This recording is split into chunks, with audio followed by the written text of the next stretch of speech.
Alhamdulillahi Rabbil Alamin, hamdan syakirin, hamdan na'imin, salatan wa salaman da'iman ala nabiyyina al-mursalin, wa huwa sayyidul awwalin wal akhirin, wa ala alihi wa sahbihi ajma'in, amma ba'du. Jamaah kaum muslimin yang dimuliakan oleh Allah Subhanahu wa taala. Alhamdulillah, kita bersyukur kepada Allah pada kesempatan yang mulia ini. Setelah sekian lama kita tidak bermajlis bersama seperti ini, disebabkan karena COVID-19. Tentu semua adalah takdir Allah Subhanahu wa taala. Semoga Allah Subhanahu wa taala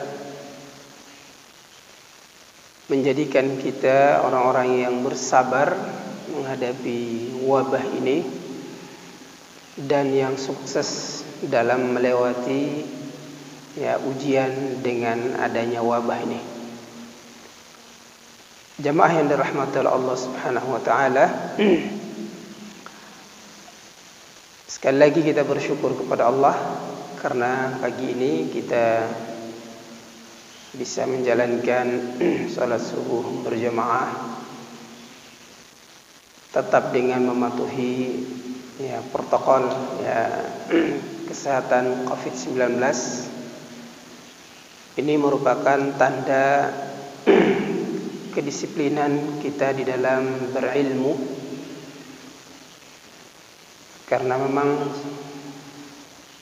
sulit bagi kita untuk memahami wabah ini kecuali kita harus kembali kepada para ahli dan pakarnya. Kalau dalam masalah COVID-19 kita harus kembali kepada pakar dan para ahli, maka begitu juga ketika kita hendaknya mengamalkan amalan-amalan di dalam agama, maka kita kembalikan persoalan ini kepada para ulama. Nah, kaum muslimin yang dirahmati oleh Allah Subhanahu wa taala,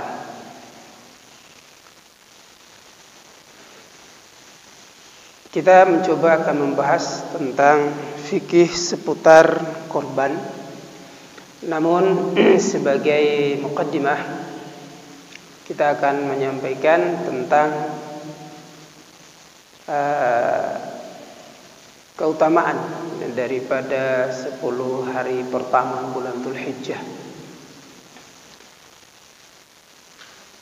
Secara umum kaum muslimin yang dirahmati oleh Allah, bahwa Allah Subhanahu wa taala memuliakan kita dengan waktu, walaupun ada di sana ada tempat dan yang lain-lainnya. Sebagaimana disebutkan bahwa Nabi SAW mengatakan ahabbul biqa ilallahi fil ardi al-masajid, bahwa tempat yang paling dimuliakan oleh Allah atau dicintai oleh Allah di muka bumi ini tentunya adalah masjid-masjid Allah. Namun kemudian Allah mengkhususkan lagi lewat lisan Nabi sallallahu alaihi wasallam bahwa dari masjid-masjid Allah itu cuma 3 yang paling diutamakan di muka bumi ini, yaitu Masjidil Haram, Masjid Nabawi, dan Masjidil Aqsa. Dan dari ketiga masjid ini pun memiliki keutamaan yang berbeda-beda.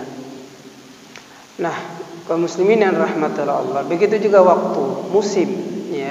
Secara umum musim semuanya baik. Makanya di dalam Al-Quran banyak sekali Allah bersumpah dengan waktu. Ada wal fajar, ada wal lail, ada was subuh, kemudian ada wad duha, ada wal nahar, ada wal asr. Ya, semua itu menunjukkan bahwa waktu merupakan ya satu kesempatan yang Allah berikan kepada kita dalam rangka untuk meraih keutamaan yang banyak. Namun jemaah yang dirahmati Allah, tentu ada waktu-waktu yang kemudian Allah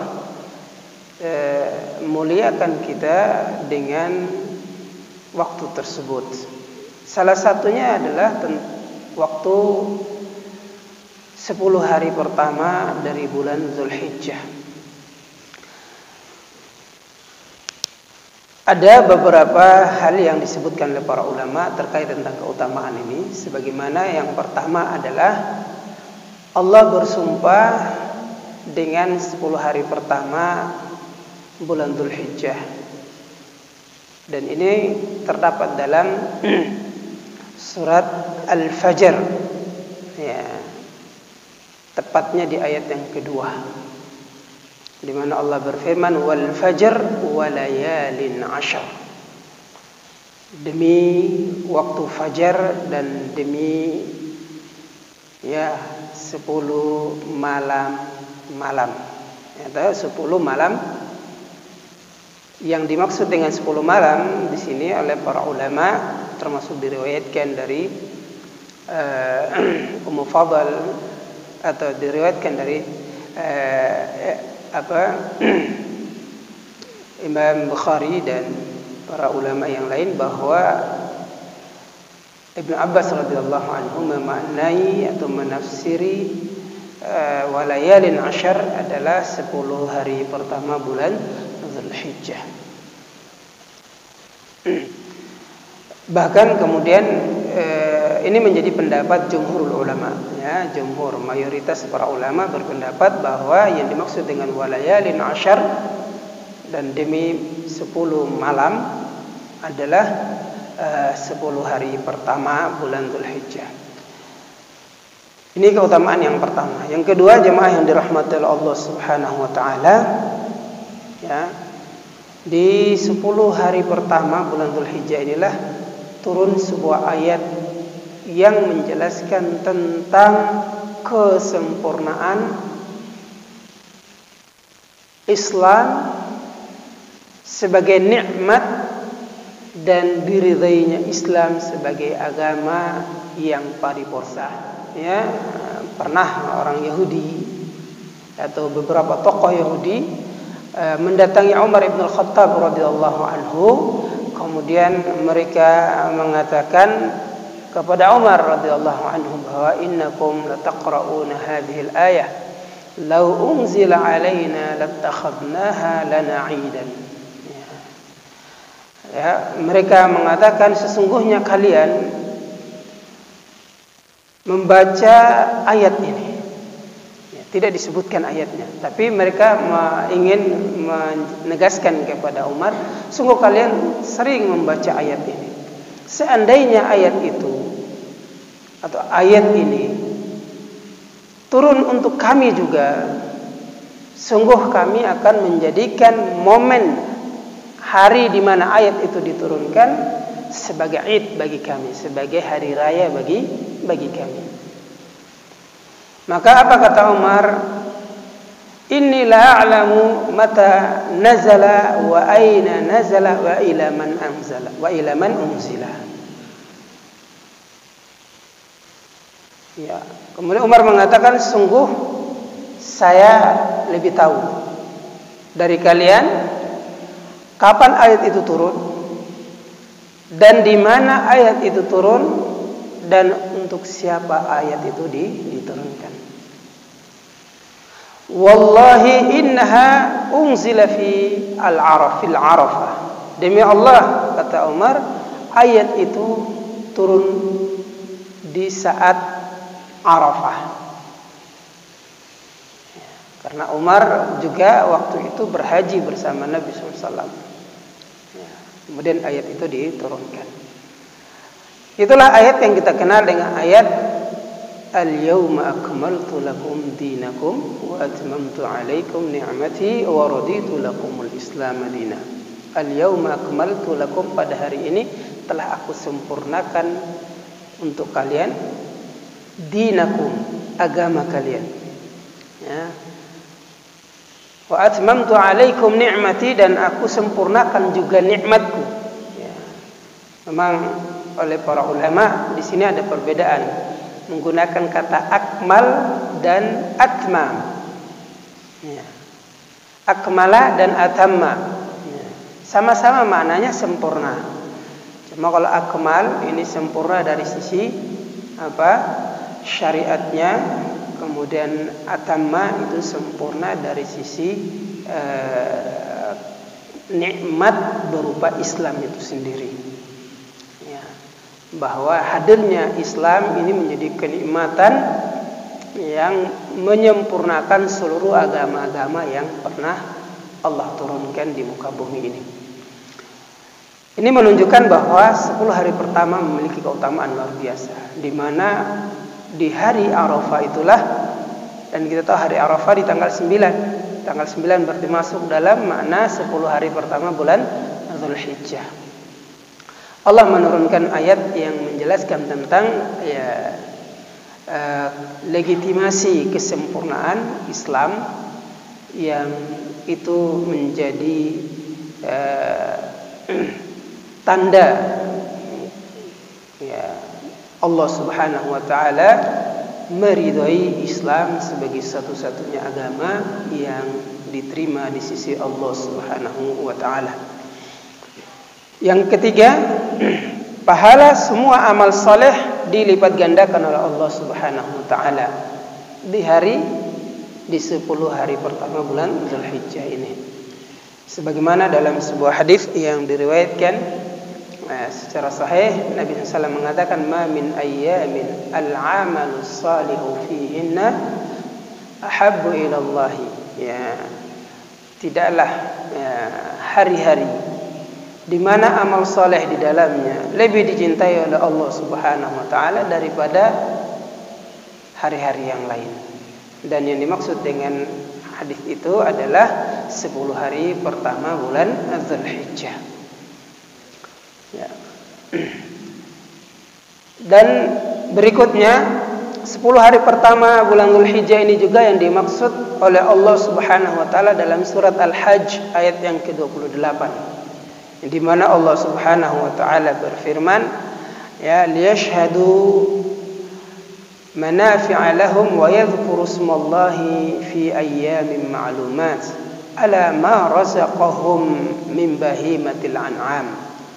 Ya, agar mereka menyaksikan berbagai manfaat untuk mereka, dan agar mereka menyebut nama Allah pada beberapa hari yang telah ditentukan atas mereka, dan juga diberikannya rizki berupa hewan-hewan ternak. Ya, artinya surat Al-Hajj ayat yang ke-28. Maksud dari ayat ini adalah tentang 10 hari pertama bulan Dzulhijjah. Bahkan Nabi SAW diriwayatkan secara sahih bahwa beliau mengatakan, afdalu ayyamid dunya asyrul awwali min Dzulhijjah. Ya, seutama-utamanya hari dunia itu adalah 10 hari pertama bulan Dzulhijjah. Inilah dalil yang dijadikan oleh para mayoritas ulama menjelaskan bahwa 10 hari pertama bulan Dzulhijjah itu lebih utama dan lebih afdal dibandingkan dengan 10 hari terakhir bulan Ramadan. Walaupun kemudian Syekhul Islam Ibnu Taimiyah rahimahullahu taala ketika ditanya tentang itu, maka beliau menjelaskan dengan penjelasan yang sangat bijak. Beliau mengatakan, ya, kalau dilihat dari sisi siang harinya, maka tentu 10 hari pertama bulan Dzulhijjah lebih utama dan lebih afdal daripada 10 hari terakhir bulan bulan Ramadan. Kalau ditinjau dari siang harinya. Mengapa?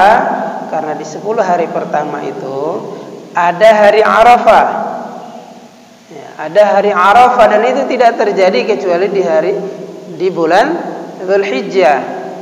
dan itu bertanda tentang puncak ya kesempurnaan haji orang-orang yang melaksanakan haji. Yang kedua, ya di 10 hari pertama bulan Dzulhijjah ada namanya An-Nahar, hari di mana kita menyembelih hewan korban kita, dan itu tidak akan terjadi pula kecuali di hari 10 hari pertama bulan Dzulhijjah. Ya. Sementara ditinjau dari sisi malam harinya, kata Syekhul Islam Ibnu Taimiyah, maka malam 10 hari terakhir Ramadan lebih utama dibandingkan dengan malam-malam 10 hari pertama bulan Dzulhijjah. Mengapa demikian? Karena di 10 hari terakhir bulan Ramadan itu ada satu malam yang kita kenal dengan malam Lailatul Qadar. Ya, malam Lailatul Qadar yang itu tidak akan terjadi kecuali hanya ada di 10 malam terakhir bulan Ramadan, dan tepatnya juga di malam-malam ganjil. Ya. Jadi ini jawaban dari Syekhul Islam atau penjelasan dari Syekhul Islam terkait tentang 10 hari pertama bulan Dzulhijjah dan 10 hari terakhir bulan Ramadan. Mana yang lebih afdal? Maka beliau mengatakan kalau ditinjau dari siang harinya tentu 10 hari pertama bulan Dzulhijjah lebih afdal, lebih utama ya, dengan dalil-dalil yang begitu banyak. Kalau ditinjau dari malam harinya, maka tentu malam-malam hari terakhir 10 hari terakhir Ramadan lebih utama. Ini poin yang ketiga ya. Yang keempat, kaum muslimin yang dirahmati oleh Allah. Yang kelima, tadi yang keempat. Ini yang kelima adalah kita tahu 10 hari pertama ada hari Arafah. Ya. Ini menunjukkan tentang keutamaan hari 10 hari pertama bulan Dzulhijjah. Hari Arafah dengan berbagai keutamaannya. Ya, bagi para hamba Allah yang diberi kesempatan melaksanakan ibadah haji, hari Arafah adalah pertanda ya puncak ibadah haji itu sendiri. Sebagaimana Nabi mengatakan al-hajju Arafah, haji itu adalah Arafah. Ya, jadi orang kalau berhaji tidak berwukuf di Arafah, maka dia tidak dikatakan orang yang berhaji. Bahkan kaum muslimin yang dirahmati oleh Allah Subhanahu wa taala, ya, ibadah yang paling utama di hari Arafah itu adalah doa. Ya, maka Nabi SAW mengatakan khairud doa doa Arafah. Sebaik-baik doa itu adalah doa di hari Arafah. Ya. Oleh karenanya Nabi SAW mengapa beliau salat zuhur dan asar dijamak dan diqasar di hari Arafah, supaya apa? Supaya waktu yang ada itu dimaksimalkan untuk memperbanyak berdoa pada hari Arafah atau pada saat wukuf di Arafah. Keutamaan 10 hari pertama yang berikutnya adalah Yaumun Nahar, hari di mana kita berkorban, ya, hari di mana kita berkorban. Di antara hari-hari yang paling agung di sisi Allah adalah hari kita berkorban. Ya. Disebutkan di dalam Al-Quran, hari berkorban ini disebutkan sebagai Yaumul Hajjil Akbar, ya, hari di mana haji besar. Ya, kalau mau diterjemahkan seperti itu, ya, diistilahkan dengan haji besar. Artinya memang disitulah hari kita berkorban. Yang berikutnya, ya, Imam Ibnu Hajar Al-Asqalani rahimahullahu taala menyebutkan bahwa tidak ada hari di mana berkumpulnya, jazakallahu khair, berkumpulnya ummahatul ibadah, ya, ibadah-ibadah yang paling utama, kecuali di hari sekarang kita salat, kan begitu. Puasa di hari-hari ini juga bisa kita menjalankan ibadah puasa. Sedekah di hari ini bisa kita menjalankan ibadah puasa. Tetapi ada satu ibadah yang tidak bisa kita lakukan di hari ini, yaitu apa? Haji. Tidak bisa kita lakukan di hari ini. Sementara di 10 hari pertama bulan Dzulhijjah termasuk ayyamul hajj. Dia termasuk hari-hari kita berhaji. Ya. Maka ini menunjukkan tentang keutamaan yang luar biasa. Maka disinilah terhimpunnya seluruh amal-amal soleh. Istilah Imam Ibnu Hajar diistilahkan dengan ummahatul ibadah. Ya, induk, ya, berkumpulnya induk atau ibadah-ibadah utama di dalamnya. Ya. Yang mana termasuk ibadah haji dilaksanakan di dalamnya. Yang itu tidak mungkin dilaksanakan kecuali di 10 hari pertama bulan Dzulhijjah. Ya. Nah, ini terkait tentang keutamaan daripada hari 10 hari pertama bulan Dzulhijjah. Kira-kira amalan apa yang paling diutamakan? Artinya kalau dalam istilah para ulama fikih dengan fikul aulawiyat, ya, fikih prioritas. Karena amal soleh begitu banyak, ya, amal soleh begitu banyak. Kira-kira amal soleh apa saja yang kita prioritaskan untuk memaksimalkan 10 hari pertama bulan Dzulhijjah? Tentu yang pertama, ya, ibadah haji bagi yang mampu, ya, haji dan umroh bagi yang mampu.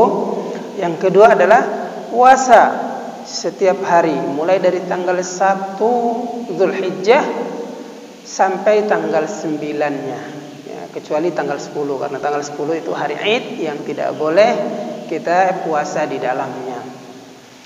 Dan lebih ditekankan di sini adalah puasa Arafahnya, ya, puasa Arafah. Sebagaimana kita tahu diriwayatkan dari Nabi SAW bahwa Shaumu Arafah, ya, ahtasibuhu, ya, puasa Arafah aku berharap ayyukaffiru dzunuba, ya, agar Allah Subhanahu wa taala menghapus dosa-dosa tahun yang lalu dan setahun yang akan datang. Artinya betapa luar biasanya puasa Arafah tersebut.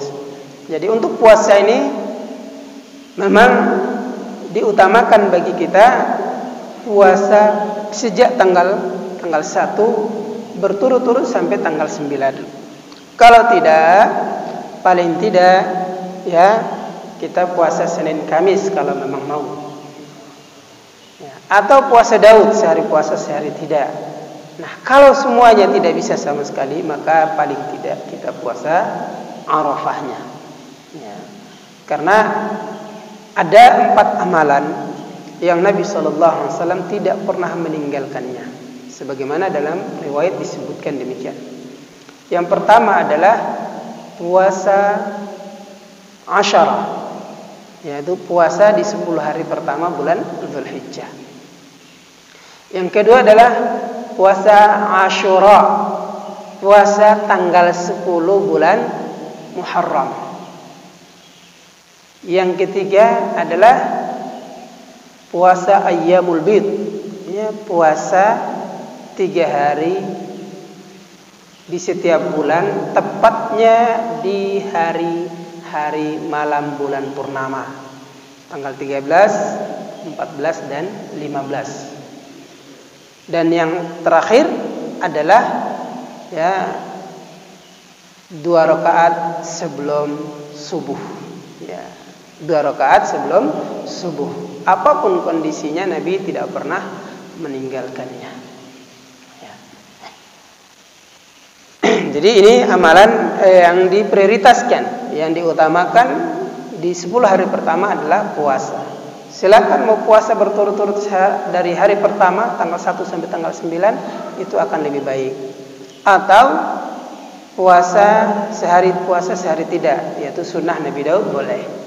Atau puasa Senin Kamis, atau paling tidak jaga puasa Arafahnya, ya. Yang berikutnya, ya, adalah memperbanyak takbir, tahmid, tasbih dan tahlil di 10 hari pertama bulan Dzulhijjah. Ya, hal ini sebagaimana diriwayatkan oleh Imam Bukhari rahimahullah bahwa sahabat yang mulia Abu Hurairah dan juga Abdullah bin Umar radhiyallahu anhuma, keduanya setiap masuk tanggal 1 hari 10 hari pertama bulan Dzulhijjah, maka mereka mendatangi pasar-pasar dan tempat-tempat keramaian, lalu kemudian mereka bertakbir, bertasbih, bertahmid dan bertahlil secara mutlak, ya, secara mutlak. Jadi memang disunnahkannya apa? Kita bertakbir secara mutlak, secara umum itu sejak tanggal 1. Sejak tanggal 1 ketika diumumkannya bahwa besok adalah tanggal 1, maka di saat itulah ya kita dianjurkan untuk memperbanyak takbir. Ya, mulai baca Allahu Akbar, Allahu Akbar, Allahu Akbar. La ilaha illallah wallahu akbar. Allahu akbar walillahil hamd. Sebanyak-banyak ya kita mengeraskannya. Bahkan kita sebarkan syiar itu di tengah-tengah kehidupan ya umat, terutama kaum muslimin. Ya. Ini takbir secara muqayyad, secara mutlak, secara umum. Jadi mulai tanggal 1-nya. Ya. Adapun cara pelaksanaan takbir ya sudah menjadi maklum bersama para ulama kita, diriwayatkan untuk kita bahwa bisa takbir Allahu Akbarnya cuma 2 kali atau Allahu Akbarnya 3 kali. Boleh. Sebagaimana yang kita lakukan hari ini. Boleh tidak ditambahkan dengan Allahu Akbar kabira walhamdulillah katsira wa subhanallahi bukratan wa asila dan seterusnya ya sampai selesai, maka kata para ulama boleh. Ya, boleh karena itu masuk ke dalam keumuman perintah kita untuk bertakbir, bertasbih, bertahmid, bertahlil. Ya, jadi itu boleh saja. Ya. Adapun takbir yang sifatnya muqayyad, maka itu sejak ya selesainya salat subuh di hari Arafah. Ya. Sejak selesainya salat subuh di hari Arafah, berarti tanggal 9 ya, di saat kita habis sahur, selesai salat subuh itu sebenarnya mulai takbirnya. Tapi sudah menjadi tradisi kita hari ini apa? Justru takbirnya itu mulai kapan? Maghrib ya, setelah berbuka puasa Arafah. Ya, sebenarnya yang dianjurkan muqayyadnya ya, takbir yang sifatnya mengikat dan diutamakan itu adalah sejak subuh hari Arafah. Sejak subuh hari Arafah. Berakhirnya kapan? Berakhirnya adalah sampai sholat asar di tanggal 13-nya, hari tasyrik yang terakhir, sholat asar. Maka di situ berakhirlah takbir kita. Ya. Tentu juga di antara amalan khusus adalah kita berkorban. Ya, berkorban ini hukumnya adalah sunnah muakkadah. Ya, sunnah muakkadah bagi yang memang diberi kemampuan oleh Allah Subhanahu wa taala. Ya. Nabi SAW berkorban dengan 2 ekor kibas, ya, dengan 2 ekor kibas yang amlah, ya, yaitu warnanya campuran antara hitam dan putih. Ya, ini memang kesukaan Nabi SAW. Bukan berarti kalau mau korban kambing harus cari seperti itu. Ya, artinya memang Nabi menjadi suatu kesukaan beliau. Maka beliau memilih warna seperti itu. Ya, bukan hanya amlah, ada warna lain yang kadang-kadang Nabi juga ya, memilih warna itu untuk sebagai hewan korbannya. Ya, memang kalau kita lihat dalam riwayat Nabi SAW senantiasa berkorbannya kambing.